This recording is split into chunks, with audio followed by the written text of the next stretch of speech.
listening to the Ricky and Clive Wrestling Show. Listener discretion is advised at all times.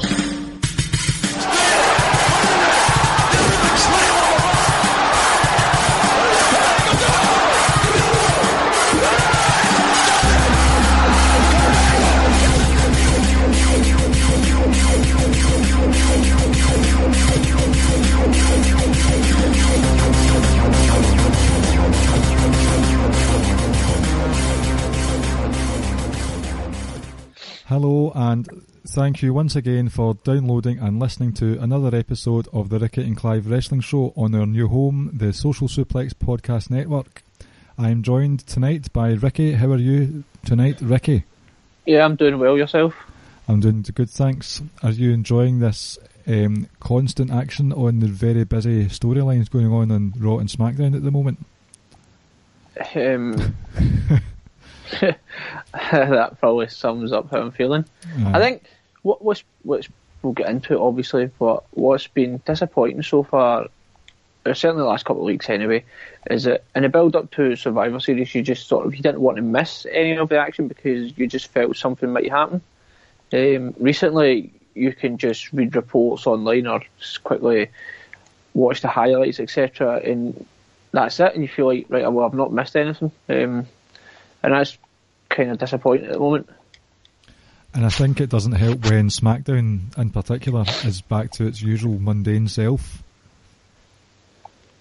Yeah, I think like what they're trying to do is they seem to be giving a lot of emphasis to this Shane McMahon and KO and Sami storyline, which I don't mind. I kind of enjoy it, but now all of a sudden we're getting Randy Orton and Nakamura having a tag match at Clash of Champions, and I just sort of look at it and I'm like, as much as I love those guys, obviously Randy can be as great as he wants to be on any night, but Nakamura, Kevin Owens, Sami, like they're universally loved. Mm-hmm. But again, like that, it doesn't really do much for me. That match, and I'm sure we'll get into it when we do a little preview for Clash of Champions, but to me that match is more intriguing because I just sit and wonder if Daniel Bryan's going to get involved in it somehow. But yeah, it's a bit. I don't know. It's a bit weird, this Kevin Owens, Sami Zayn, Shane McMahon, Daniel Bryan thing going on just now. It's as if it's all upside down, where you've got Sami Zayn and Kevin Owens seem to be the ones that are on the receiving end of the bad news at the end of the TV. Shane McMahon's acting like his dad, who's usually a heel. Randy Orton seems to be getting the upper hand more often than the other guys. Usually when there's a feud going on between baby faces and heels in the lead up to a pay-per-view, it's the babyface who's losing. Like, say for instance, like an episode of TV was a result. They're losing the storyline wise, and it's reversed this time. It just doesn't feel, it's not how I wanted it to go. I'm not sure how I want it to go, but it's not clicking for me at the moment. Well, we've just dived right into Smackdown storyline, so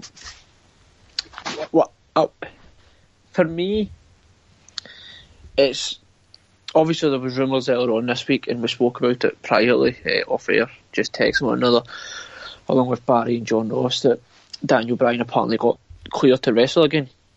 That story is still somewhat vague, because I not really saw too much, so I don't know who cleared him. Was it his own doctors, but independent? It sure as hell wasn't WWE doctors. But I've spoke to you recently, I think it was on air, that you just sort of had that feeling that maybe Daniel Bryan will wrestle for WWE again. And for me, I kind of get the feeling that if he was to wrestle again, he's going to get involved in this storyline somehow. Either he comes down because Shane McMahon refuses to count for Kevin Owens or Sami Owens. Kevin Owens or Sami. I forgot he was the referee for that, Shane McMahon. So they could pop up powerbomb, he's ready to cover Nakamura, but Shane refuses to do it. But say Daniel Bryan comes running down and he does it, counts it, or Daniel Bryan comes down and be like, what are you doing? And they two sort of get an argument, and in the process something happens to Shane, like he might get knocked down or whatever, and Daniel Bryan makes a count.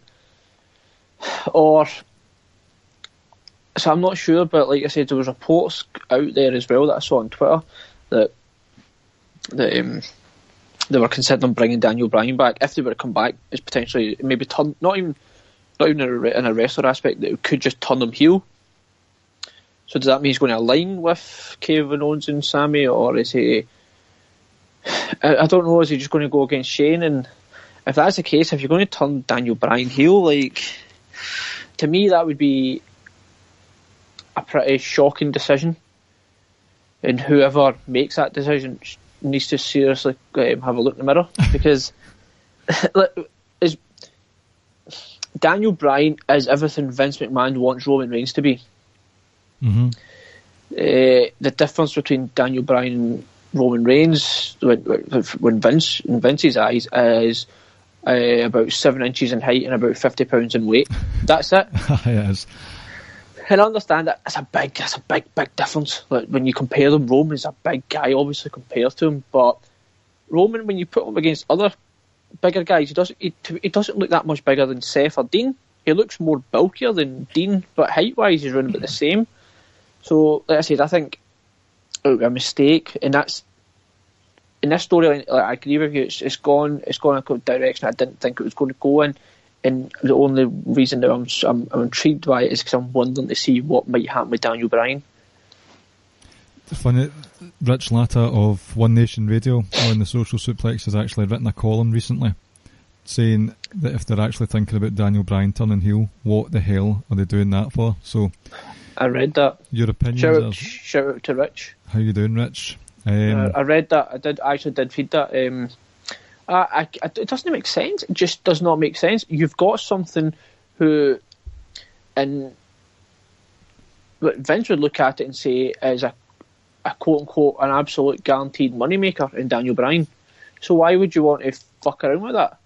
Like, that makes absolute zero sense to me. And then on top of that, the guy's just over as fuck. So he's universally loved by everyone, and that's not just sort of quote unquote the hardcore fans, like your casuals, your elder fans, your younger fans. He is loved by everyone. So that would be an absolute shocking error of judgment if they do go ahead with that. And see, the thing is, I know they get booed, but Kevin Owens and Sami Zayn are over with all the folk like us behind the keyboards. So if Daniel Bryan sides with Kevin Owens and Sami Zayn, then they're not getting Vince isn't getting the opinion and reaction that he thinks he wants. He won't get booed. I don't think. There are certain guys who, like, in the history of wrestling, who no matter what they do or could have done, they were not going to get booed. Like, just obviously you had Rock and Austin turned heel, and eventually they did, but at certain times it would have been, you could have turned the Rock heel or Austin heel, it doesn't matter. At that period of time, they would not have been booed. If you turned Daniel Bryan heel, for instance, in that run up to where he won the title at Mania, he wouldn't have been booed. There's just certain guys at certain times and certain moments who will not be booed no matter what. And this is sort of similar to it. Like I said, it's just a real bad error. Just a real shocking moment. If they do it, it really wouldn't make any sense. It wouldn't. It's just, and you see as well, this whole is it the Clash of Champions that if Sami Zayn and Kevin Owens lose, they get fired? Yeah. Right. Obviously they've got something in mind here. I don't know what, but I can't see them getting fired. No. Unless they do in storyline form and they're off TV for a couple of weeks and then something else happens. But that's just prolonging what has been turned into a bit of an odd storyline. I mean, I'm loving that Kevin Owens and Sami Zayn are the main heels of Smackdown. The main of it doesn't matter if they're heels or baby faces. They are the main attraction on Smackdown at the moment. I've always loved Kevin Owens since the day I saw him, so I'm happy with that, but I just wish there was something else going on. Maybe it's Shane's zealous attitude at the moment. He's acting too much like his dad, and he's supposed to be the face in all of this. It was, to me, it looked as if Shane was doing the heel turn with his attack on Raw at Survivor Series and stuff like that. His no nonsense carry on. So it's just all, I don't know. We'll see what happens with it. As you say, it is intriguing though. We'll see. It's a more interesting thing on SmackDown anyway, put it that way. Just imagine, sorry, continue while you finish your point off. I have finished. Just imagine, like, it wasn't kayfabe storyline, Kevin Owens and Sami Zayn legit did get fired if they lost that match. Well, they'll be at the... All In. Aye, All In. Just imagine. Can you imagine the trolling if Kevin Owens and Sami Zayn tweeted like hours before the pay-per-view match is like, we're going all in tonight, and put all in quotes. I think, just to sort of finish up on this, it's like it says, it did seem like Shane was the one who was going to turn, like he says, and it was just very uncharacteristic of what he'd been thus far, and I don't know. I'm not enjoying this Shane character at the moment. So, like I said, I'm hoping maybe Daniel Bryan does get involved, like properly gets involved, and that might freshen up a little bit. But it has sort of soured on me. Aye. But you know what hasn't soured on me? In fact, it's quite the opposite. Well, we're speaking of heel turns. I'm enjoying what's happening with Jason Jordan right now. And if you don't mind, I'd like to have the mic for a wee moment. On you go. Right, so Jason Jordan, he had a very bland persona.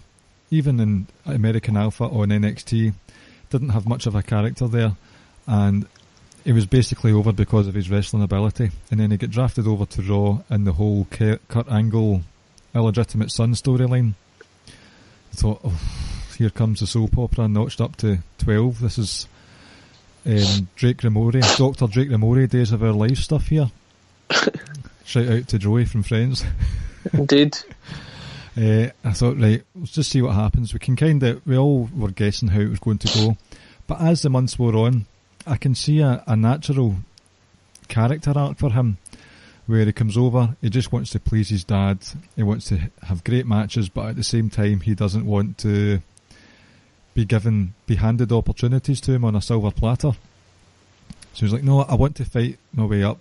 So that's fine, you have some great matches with John Cena, and another great match with Roman Reigns the next week, or vice versa, whichever one came first.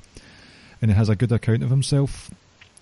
So it is actually like Kurt Angle it's like Jason Jordan is a young boy who's trying to prove himself to his dad, and then he gets a wee bit petty when he has the fruit fight with Elias Samson. What was it? Throwing rotten fruit at him and stuff when Elias was singing his songs. It's like, right, you're acting a bit like a baby here. And then after that, despite that bizarre childish moment, he gets into the Survivor Series based on his good matches that he has. Fair enough, he's presenting himself, he's wanting his dad to be proud of him. But then Triple H comes up, pedigrees Jason Jordan after, so he's out of the Survivor Series match. He's carrying an injury, but he says, no, I want to do this, Dad.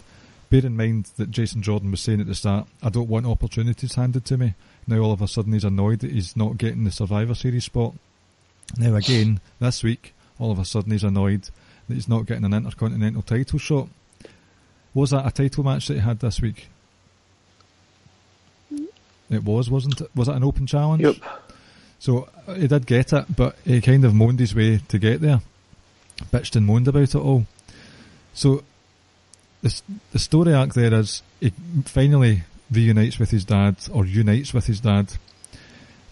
He starts getting, the pride wears off, he gets a bit petty and petulant, starts acting like a wee boy, and now he's starting attacking people from behind, even though he said, I don't attack people from behind.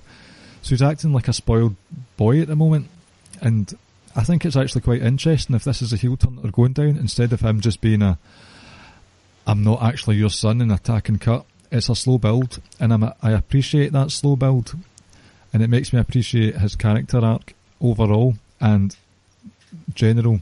I think long-term character booking is better. So I ask of you tonight, Richard, that you instead try and right, so Tuesday morning we wake up, we look at the results from Raw and we say, well, that was a load of shit. But if you take it in context from what's been happening over the last few weeks, you think, right, that's actually quite good development. So I'm asking you, and I'm asking everyone, to have a bit more patience with someone like Jason Jordan and embrace the heel turn that is inevitably going to happen soon. Your thoughts? I've liked Jason Jordan from day one. I think I've been on record saying that. I've not liked his gimmick. I love his wrestling ability. I can't remember if I've said it on the podcast or not, but you know that give me a wrestler, a female or a guy who can wrestle over someone who's amazing on the mic but quite average in the ring.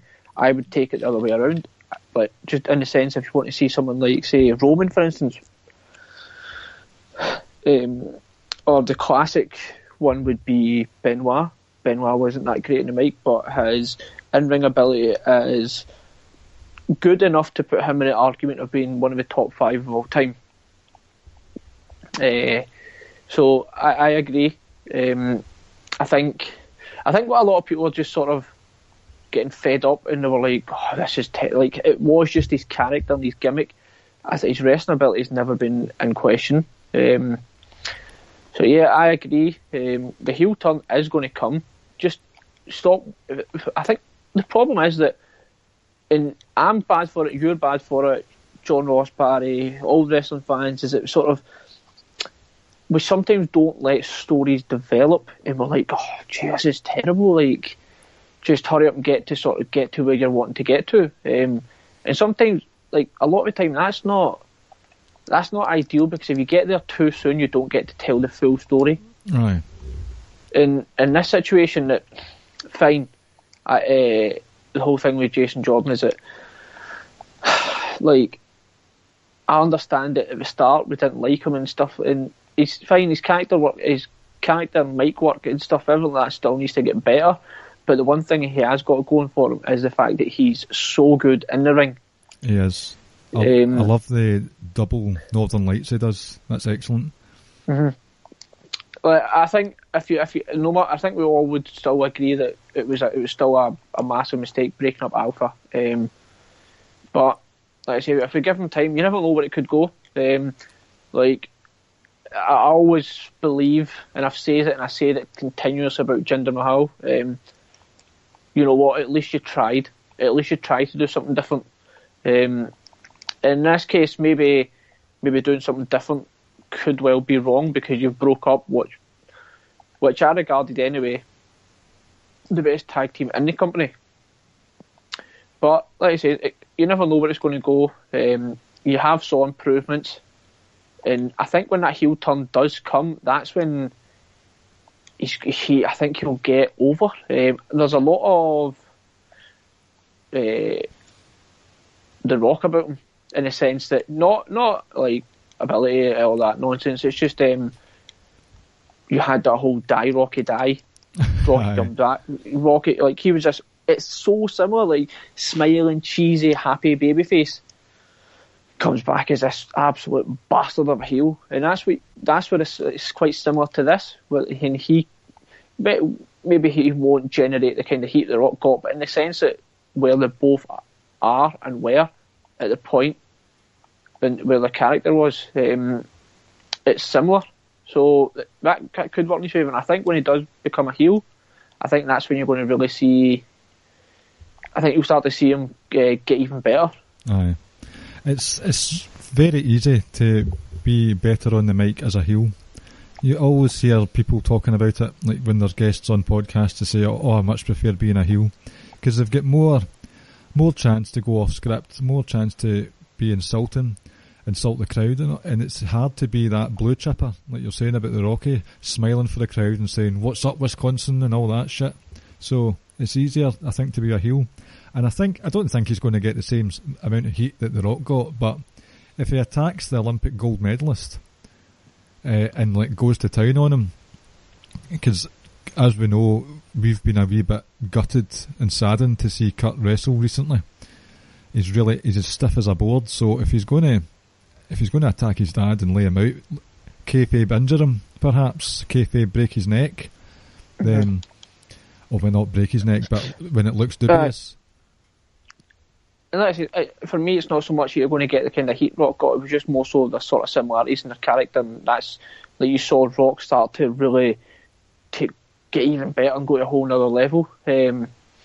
So that's what it's similar. And obviously, like you mentioned about Kurt, you're going to get automatic huge heel if you huge heat if you attack Kurt, and that's a match that you could have further down the line. Obviously, with Jason Jordan's wrestling ability, and his mobile, how mobile he is, that will make it easier on Kurt, because like you say, he has been really, really stiff, looks very stiff, and quite frankly, he's stiffer than a porn star's dick. So,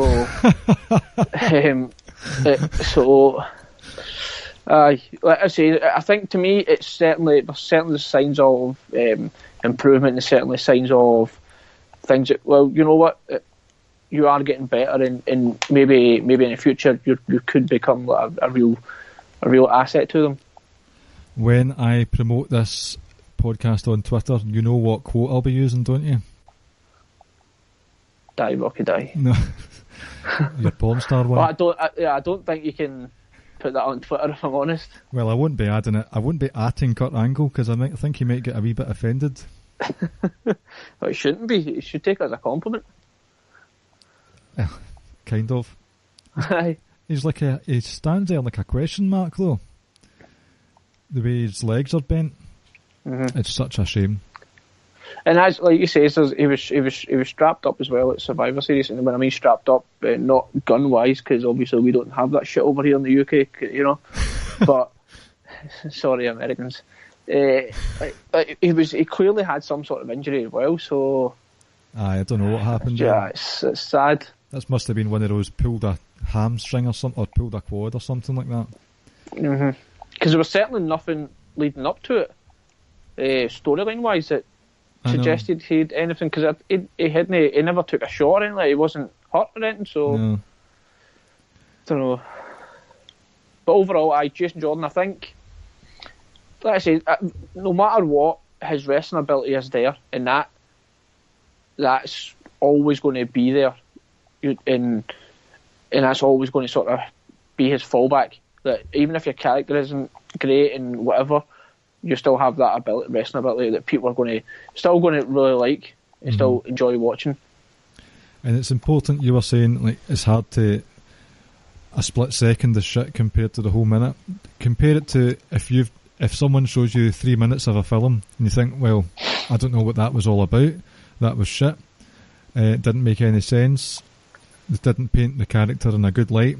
But see, if you just sit down and watch the whole film from start to finish, then you'll appreciate what's going on. So just, listeners, be patient.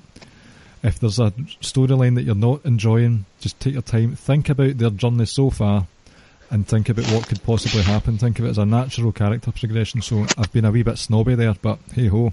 So that's why I ask you, Ricky, to be patient with Asuka, because I know that basically the same thing happened this week that happened last week, with her being accosted by Absolution, and she walked away with the smiles again. But just they must be thinking of something. So they're laying out everyone else in the roster at the moment.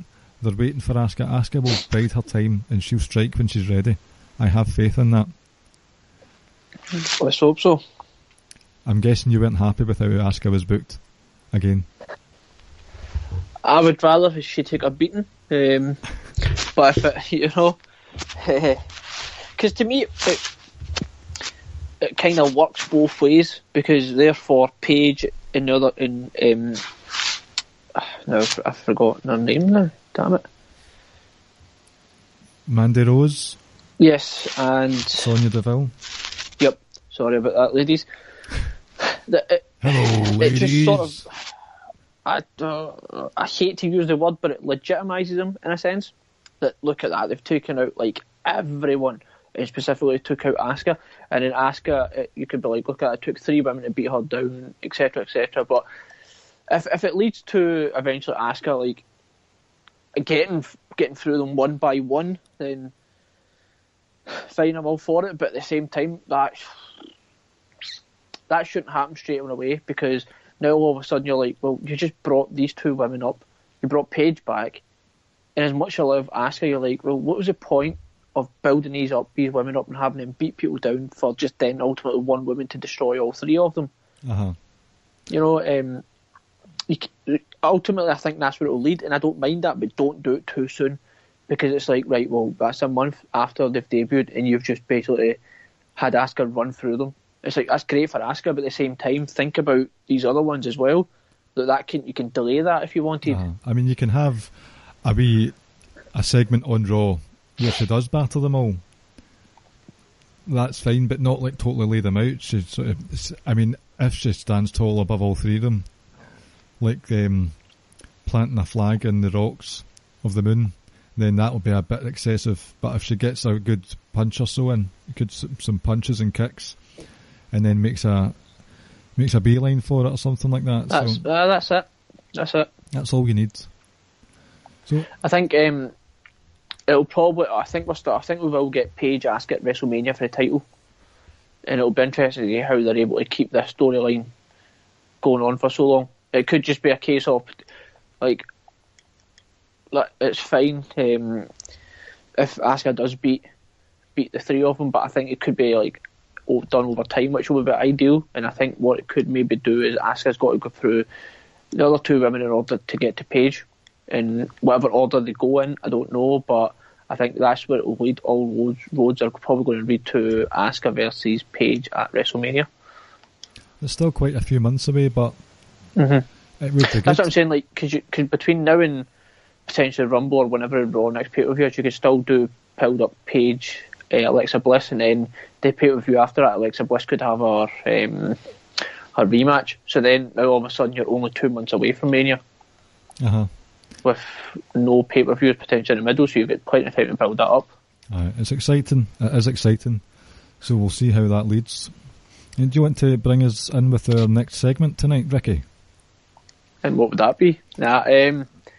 Obviously, I don't think you've watched it, but you've certainly heard that Corey Graves had done an interview with Roman, and by all accounts, this wasn't Roman in character, you know. So this was just him, normal sort of sit down interview, and in the interview, Roman claims to be the best wrestler in the world, and I think I'm going to try and find the exact quote, but his quote more or less went that if you went back and you looked, the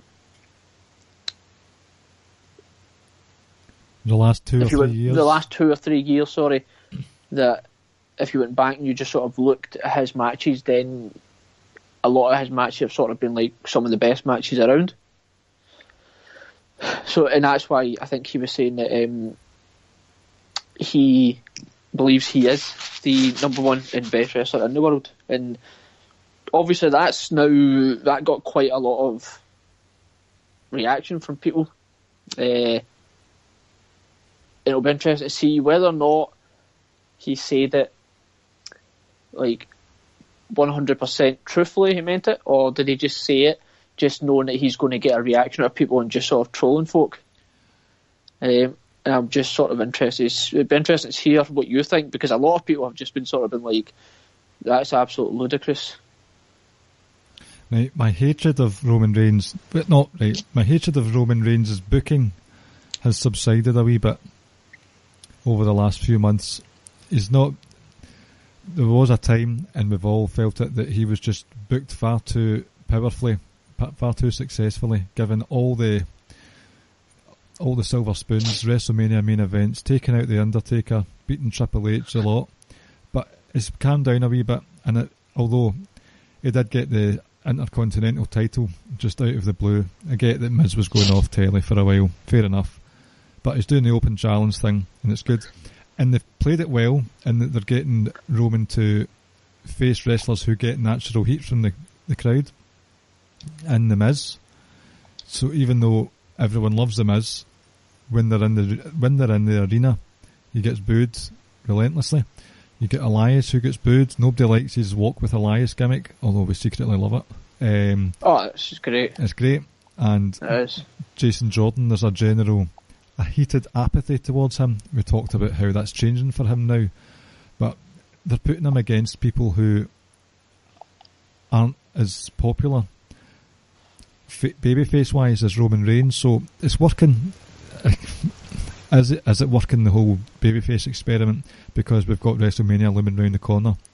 Back to the point about him being the best in-ring performer in the world. That's got to be a troll attempt, surely. Somebody on Twitter said he's not even the best wrestler in his faction, which I do agree with that.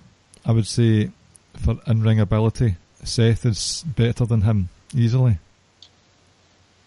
I would say that Roman has good matches. He's had some amazing matches. The two with AJ Styles particularly were off the charts. But I think he must be at it. He must be tripping, surely. See, I don't think he is. I think he was being genuine about it, and his reasoning for it made sense, if you know what I mean. And for that. What was his reasoning, though? So, I'm not questioning whether he was being truthful or not. I think you need to question whether or not this statement is true. About the 3 years worth. And obviously you don't believe it is. No, I don't. In case anyone was unsure of my opinion, that is not true. I mean, look at the matches that Wrestle Kingdom had. Just not even Okada and Omega. Look at the matches that Okada and Omega had. Look at some of the NXT matches this year. There's not been the best wrestler ever, but look at the matches that Neville has, that AJ Styles has, Kevin Owens has, Seth and Dean. I don't know what his aim was, unless it was just to get some controversy from it all. He's had a right few stinkers this year alone. Has he? Undertaker. Your counter to that would be when was the last good Taker match? If he's the best in-ring performer in the world, he should be able to carry the Taker. And he literally... AJ Styles couldn't have carried Taker in that condition.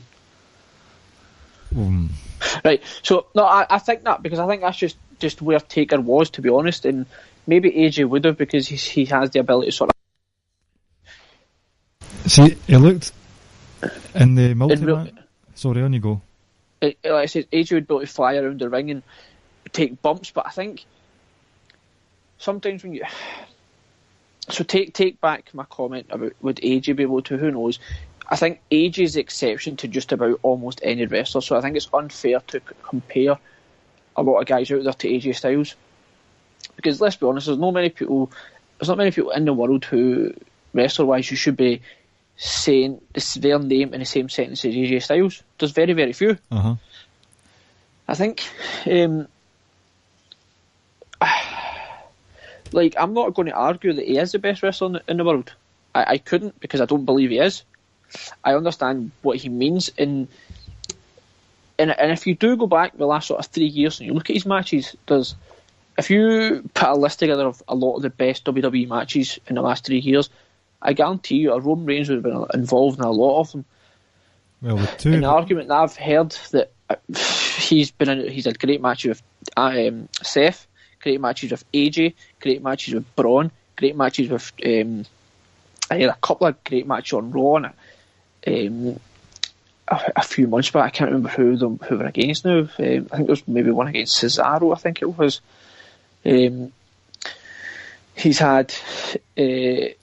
a great match with. I personally love the match he had with Triple H, the match he had with Brock Lesnar at WrestleMania. So I think, and like I said, the argument I've heard of a lot of people saying, well, look at the people he's in the ring with, they've helped him. Well, yeah, but if you put a list of all those matches that I named, right, the common theme that you'll see throughout it all is Roman Reigns is in that match, and he doesn't get the credit he deserves.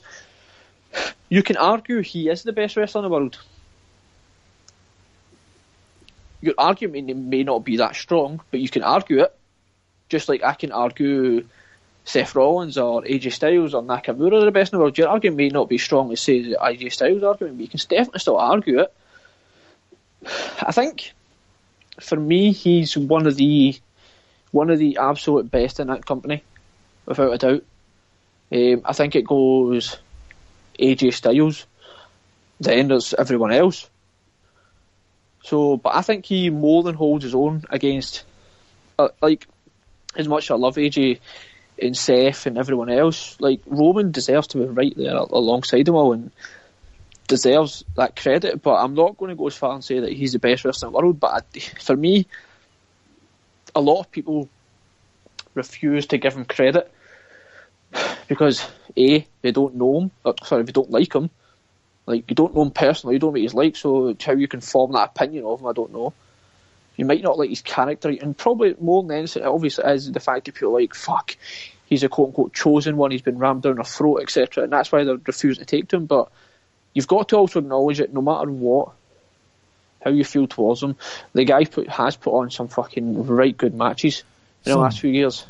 Aye. And look at, so the last 3 years, 2015, he had a match of the year contender with Daniel Bryan. Yep. 2016, he had 2 match of the year contenders with AJ. Do you know what? He had an amazing spring and summer with AJ, and then Seth Rollins at Money in the Bank? And then the triple threat, the Shield triple threat. All really good matches that he had there. He had a quite underrated, see the Shark Cage match with Jericho, Kevin Owens, aye, the one at Royal Rumble this year, that was really good for a weapons match. I think he's, last wee while he seemed a bit gassed. See the multi-man matches, he felt non-existent, and he was going through a spate of Superman punch after Superman punch during the multi-man matches, and it was just, oh come on, stop it, do something else. But I think in those multi-man matches, the focus wasn't on him. He's the enforcer of the group, so he's always hitting those sort of his high-end, big-time moves, and that's one of them, I suppose. I don't like the Superman punch, but I'm just trying to think maybe that's why they've done it. Still think that, see if he got some right good Cesaro-style upper body strength. See that Razor's Edge sit-down powerbomb thing he does? See if that was his finisher, then I would be more than happy. We said that the first time we saw that should be his finisher against the quote-unquote smaller guys. But and then against your Braun Strowmans, Brock Lesnar's, Kane's, Takers, etc., big shows, it should be your spear.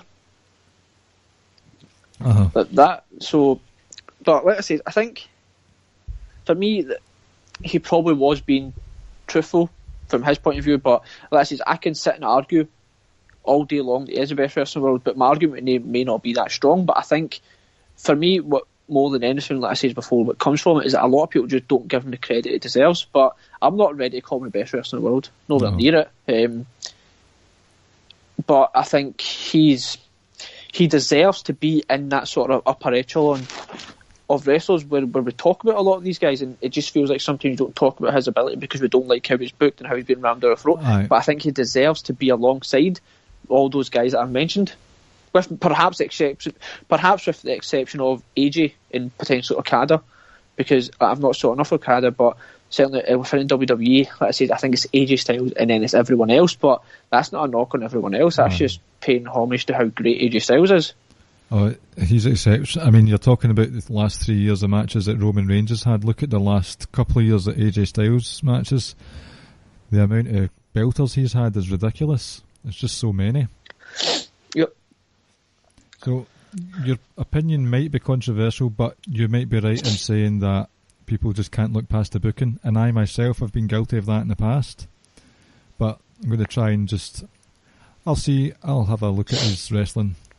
I'm going to get the notebook out, judge his holds, his movement. But no, like my conclusion of it is that you aren't for me, he's not the best wrestler in the world. But he's not.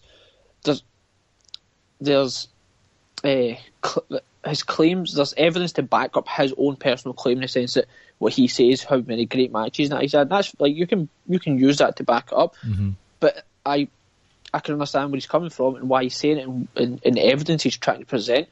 But I wouldn't personally say you are, but I personally think a lot of people out there don't give him the credit he deserves, and he deserves to be, like I say, named alongside some of the best wrestlers in the world at the moment. But like I say, it's at the moment for me in that company, it's always AJ Styles. Uh-huh. But he deserves, like, you know, when people talk about who great Seth and Dean and KO and Sammy, etc., all that, he deserves to be right in amongst all that. Put it this way, I think he'd have a really good match with Omega and Okada, Naito, Ibushi. He would have good matches with those guys. And that's it. Like, he's had great matches, like truly great matches against AJ Styles, who quote unquote was a smaller guy who'll fly around the ring, do all these different great things, and then he's having these great matches with Braun Strowman, which are just completely different type of matches from each other. He had a great match with Triple H, and then he had that absolute brutal match with Brock Lesnar, which I loved, and John Ross loved it as well. And that's so different from what he's done before.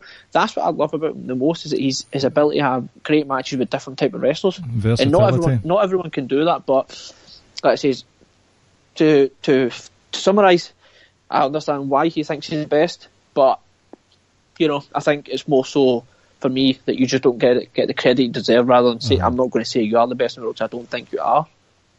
He's better than John Cena. Without a doubt. There. That to me, that I like Cena now. I think people who criticise Cena now are just still stuck in the past. It's like, get over it. Like, he's not that guy he was like 10 years ago. But people also need to remember, it's not like Roman's been wrestling for like 20 years or whatever. Like, I know I don't want to start criticising Cena, but if you compare Cena to Roman at this time in their career, it's like there is no comparison. I know. But we could talk about this all night long, but we've got to move on. This is a random wee sort of side note thing before we get on to a wee question that we have.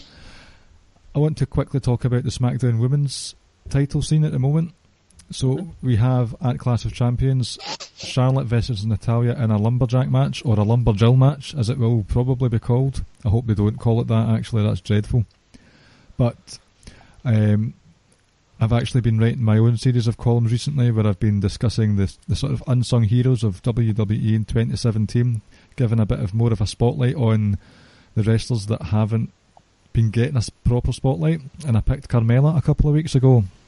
One of the points I'd made is, although she's been doing well from when I was saying earlier, that long, overarching story character development, I still don't see much of a main event future for her, especially with Charlotte there and the likes of the Riot Squad coming in to upset the balance.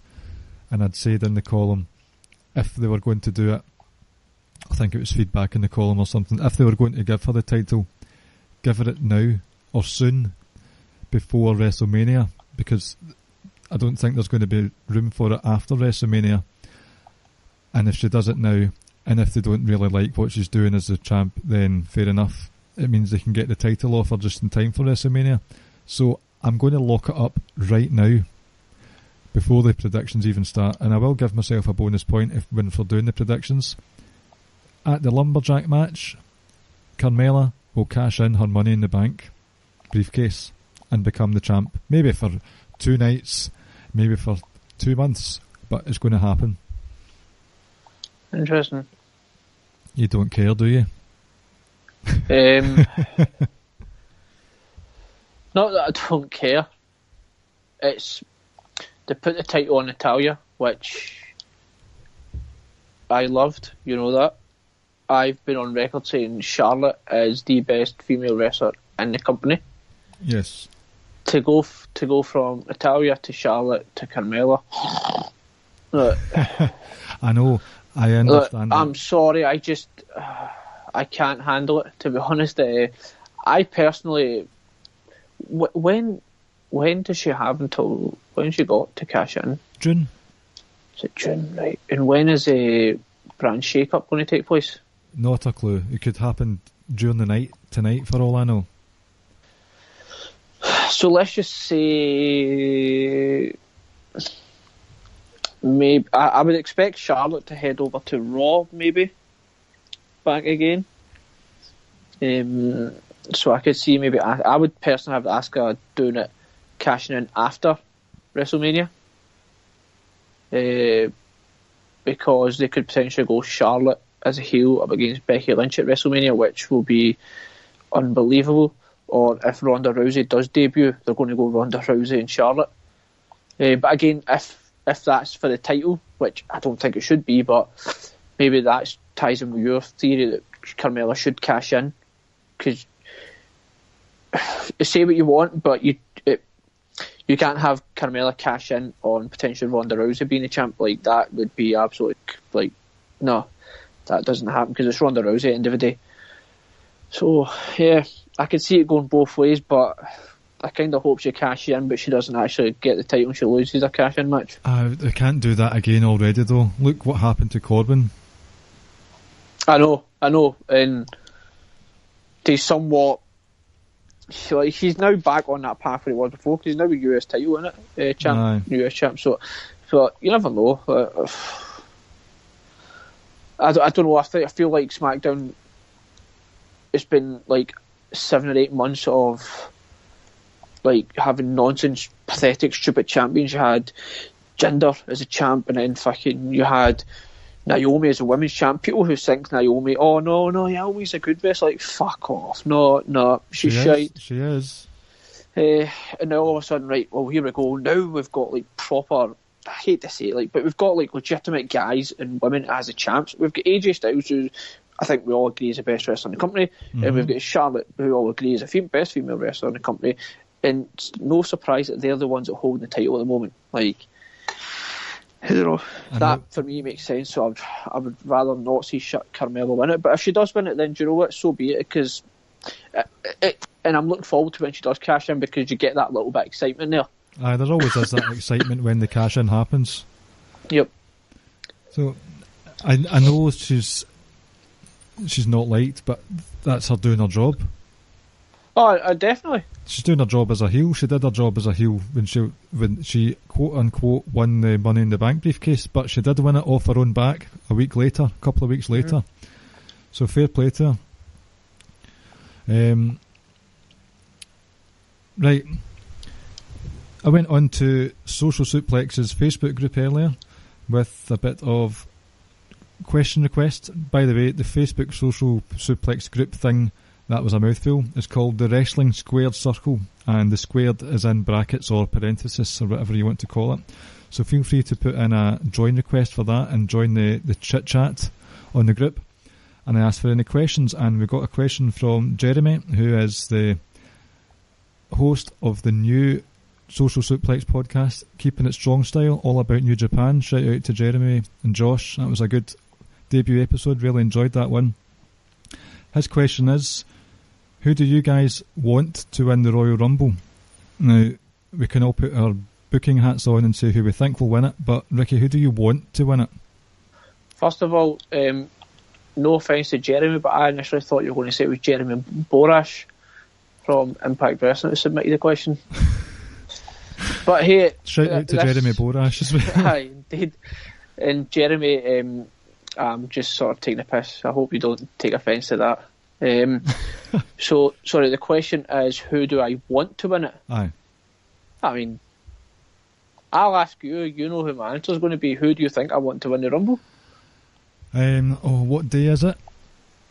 It's that glorious man from Bulgaria's day. Oh, Rusev. Oh. Is that your answer? That's my answer. So, So taking us right, as I said, the question to me said, take away the booking, the creative, what you think will happen, as a pure mark for the wrestling. You want Rusev to win. Yep. Okay.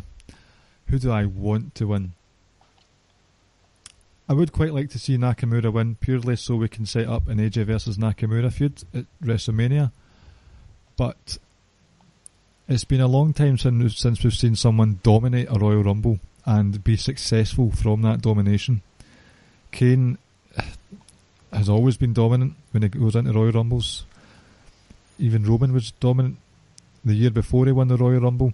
But I want to see Braun smash that ring to smithereens with his bare hands and his beard and his muscle gut, whatever's going on there. I want Roman oh shit. Yes, Roman. I want Braun Strowman to win the Royal Rumble. And I want him to squash Brock Lesnar in 5 seconds. So that's my answer. I want Braun to win it.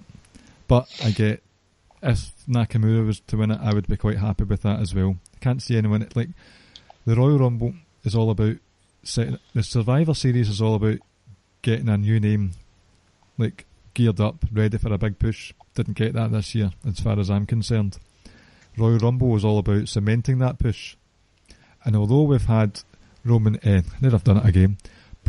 Strowman dominate TV and be a massive success, who's now basically turned babyface, he keeps hitting hurdles. And I don't want him to see him hitting any hurdles anymore. I want him to win everything. I mean, the biggest hurdle he keeps hitting is the fact that you keep calling him Roman. I'm not. The audio keeps cutting out when I'm doing the st at the start of his surname, so it's Roman, see? Just to quickly elaborate on why I want Rusev to win it. I said Roman there as well.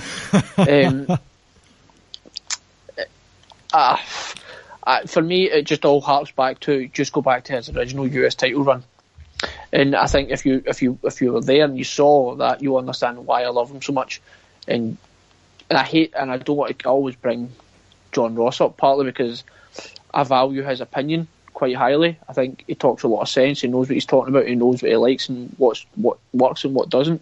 So that's why I'm always reference John Ross. And like I said, I regard his opinion very highly. And he shares the same thought as me in this, that the original run was just phenomenal. And it's just, to see where he is now, it's just really, really disappointing, but he's still got all that talent. I think he's good in the mic. I think he's great in the ring. So I would go Rusev. That's my absolute favourite. I would really, really love it if he win it. But if I would also, on top of that, I would also put, I think perhaps someone out of left field, someone maybe like Bobby Roode, for instance. Like, I really, really like Bobby Roode's style of wrestling. So it's somewhat, it's not that's just not going to happen, but it'd be nice to see something like that happening. But yeah, going back to yours, I think you says that you had Nakamura in that as well.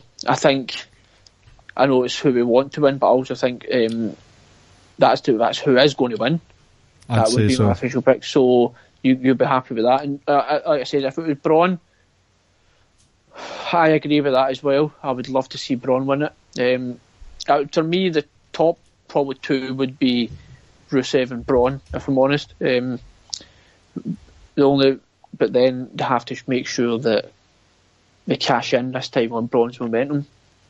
And for the most part, they do the Rumble winner. For the most part, generally goes on to win the title at Mania. But yeah, Braun or Rusev for me would be excellent picks.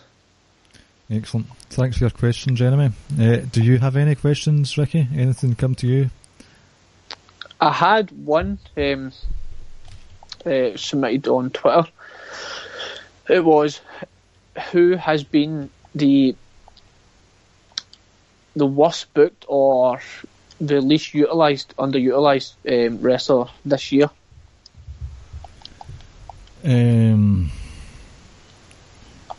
Who should be booked better, do you mean? Yeah, basically who should have been booked better. Rusev? I mean... There's your answer. Like, probably. Or Bray? I would personally say Bray or Braun. Bray or Braun, without a doubt, for me. And the Braun thing being that he never won the title. It just felt that was it. That was the time. And I understand, like, you would probably say about 90, not even 90, but 99% of the year he's been booked, like, perfectly. But that was just a real low moment that he never won a title against Brock. It really was, because after everything he'd done with Roman, and then that show at SummerSlam, it just felt right. And even the build up to the match with Brock, that he had coins, he was beating up Brock and he was getting it better off him and stuff. And it was just like, right, this is it. They were about to do it, and they never did, which was really, really disappointing. So that, for me, like, you lost so much momentum, and it just, you know how sometimes you just get that feeling that right, this is now the right time. There's nothing, maybe facts and figures might not back up, but it's just that gut feeling that you have. Mm-hmm. Even though he's still sort of raw and green and etc., but at the time it just felt, this is it. This is the time when he cash in on his momentum and give him a title, and he never did. And that really, really put a dampener on everything he'd done beforehand. Really disappointing. I think that's all the questions we got. Not a lot, obviously, but if maybe we can drum this up more and get a few more questions in the next few weeks, that would be good. So, shall we do some quiz time now? It's fucking quiz time with Ricky and Clive and friends. A fucking WWE quiz. Yes, it's my turn this week, folks.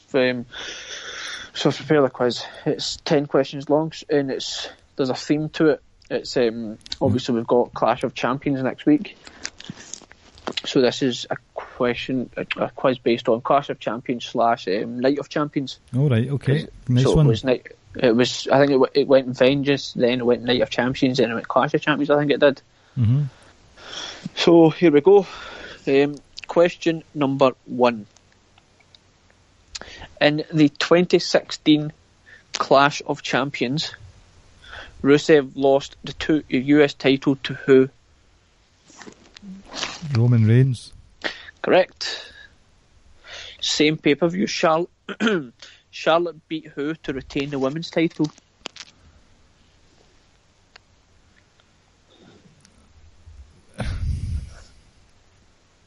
Clash of Champions was in September last year?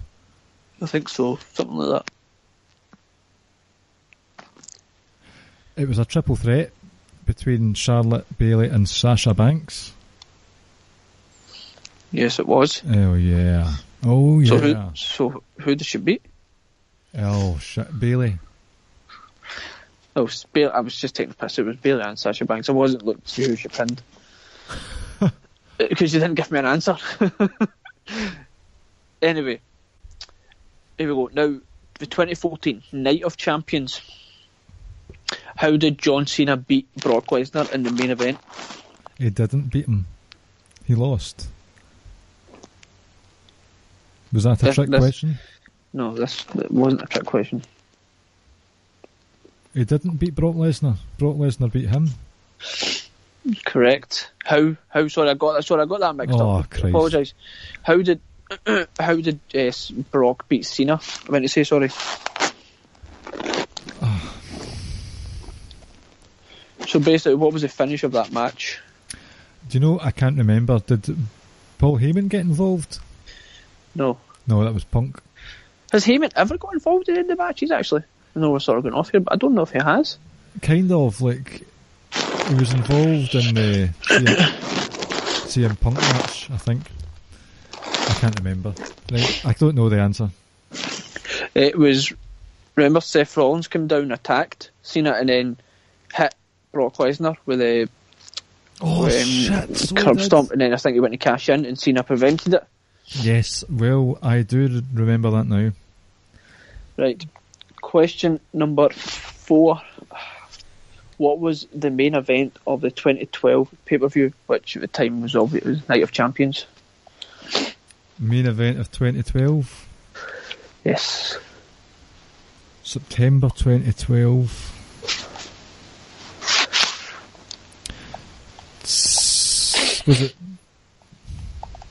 Was it Punk and Cena? Correct. Oh, that was just a wild guess there. Who won? Punk. Wrong. It was a draw. Was it? It was where I don't know if it was a super AA or whatever. Cena hit from the top rope and he covered Punk, and then I think he was about to celebrate or in the midst of celebrating or something. And then the ref said no, it's a draw because you both covered each other at the same time, sort of thing. So Punk retained. Right. Okay. They had a great feud actually. Those two, they were excellent together. In 2011, Triple H beat who in his match? And it was a main event match, so I'll give you that as well. That was CM Punk. That was correct. But that big prick Kevin Nash got involved. Oh, fuck off, Kevin Nash. Cody Rhodes beat who in the Intercontinental match in the same pay-per-view? I'll be quite surprised if you get this. Intercontinental title? Yes. 2011. Who was over? Kofi? No, it was Ted DiBiase Jr. I was close. Oh, you were. Very close. They kind of look like each other, don't they? Right. The first Night of Champions took place in which year? 2006, 2007, or 2008? 2008. Wrong. Do you want to guess again? 2007. Yes, correct. Right, cheers. Right, question number 9 now we are. I actually came up with 2 bonus questions because I wasn't sure if people were going to be on the show tonight, so I'll just give you them as well, actually. In the 2013 main event, Randy Orton lost his title to who? 2017? No, 2013. 2013 main event. I mean, the 2017 one hasn't even happened yet. Well, Randy Orton, it must have been... Right, he must have lost it to Daniel Bryan, but then he got screwed over. Correct. Well, Triple H, I think, the following night stripped him of it, didn't he? Because he said something along the lines that either Daniel Bryan cheated or it was in cahoots with the ref or something like that. So he took it off him. Aye, I remember that now, aye. Right, question number 10. Kevin Owens, your bae, defeated who in the IC title match in that same pay-per-view? Feed. What, 13. Kevin Owens in 2013? Yep. Kevin Owens in 2013? Listen to what you're asking me. I believe it was. Let me double check, sorry. Kevin Owens was 2015, his debut for... Was it 15? Sorry, I apologise. I never wrote the year down.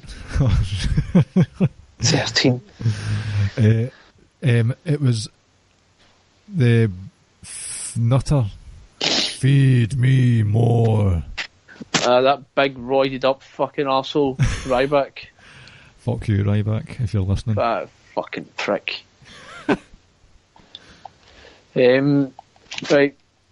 Question number 11. Right. Vengeance 2001 took place in which city? Oh. Is it of significance? Was it a marked city? Comment. No comment. I don't want. I'll give you a clue because it could be anywhere. It's on the west coast. West coast. Yes. Right. Now I am right. So it's actually a coastal state, not just on the west of America. For fuck's sake! Listen. You want me to just tell you what it was? Yes, it is. It's a coastal state. Right. I mean that rules out a hell of a lot of states, but anyway. Oh, I'm showing my geography here. Right, there is California. I'm going to guess Washington. Washington DC or Washington Seattle? Now you're showing your geography up, pal. No, I know. Seattle's on the west coast. I know this. That's my answer. I know my American cities. No, wrong. I'll give you another guess. California. Well, that's a state. Can't you say that? Oh, city. It's in. I'll say that it's in California. All right. Sorry, I was getting confused with cities and states. Fucking hell, man. Sorry, our American listeners. We apologise. Right. What's West Coastal City? Right. LA. That's not even a coast, is it? I don't fucking have a clue. LA, of course. LA's in California. It's not got a beach next to it though. Oh, the state No, has. the state. Oh, let's just finish this question. It's San Diego. San Diego. What a random question. Right, last one. I know, but I thought some of them could have been a bit slightly too easy. We've just absolutely lost a shitload of American listeners, you know that? Social Suplex Network, Podcast Network aren't going to have us anymore. Calm down. I'll apologise. No, don't worry, it's fine. They can laugh at our stupidity if they want. Aye, they'll laugh at us. There we go. Right, question number 12. What was the main event in that pay-per-view? And this, I don't know if you remember it, but it was a significant one anyway. Jericho and Austin. Correct. Thank you very much. So, ladies and gentlemen, that has been the episode this week. Next week we will do our Smackdown preview as much as we can. It's not sure about the cards so far, but we'll talk about that then. Please listen to the rest of the guys on the Social Suplex Podcast Network with One Nation Radio with Rich Latta and James, and One Nation Live, which is recorded live on Facebook on a Sunday 5 o'clock-ish, I think, in Scotland. You've also got Keeping It Strong Style, the New Japan show, excellent start for them. And you've got the SMC podcast as well, with Rance, Carl and Caleb. Did I mention them all there? I did, didn't I? And don't forget us, listen to us next week as well. We've all been recording some stuff for a project we've got coming up round about the Christmas time, so keep an ear out for that. Should be a good wee collaboration. I shall not say anything else, but look forward to that. Also, last couple of plugs, go on to the Squared Circle, Wrestling Squared Circle on Facebook, the group where we was talking about earlier, and check out socialsuplex.com for many columns on articles and stuff like that as well. Anything you'd like to add? No, that was all. Obviously, like you said, next week we'll be discussing Night of Champions, and we've got the Raw and Smackdown Christmas episode coming up shortly as well, so hopefully we'll start to get a little bit more excited about the product again. But no shout outs. I think you covered everyone there, and just thanks for listening and downloading, obviously. Yep. Right, guys, thanks for listening, and we'll speak to you next week. Night. Take care, guys.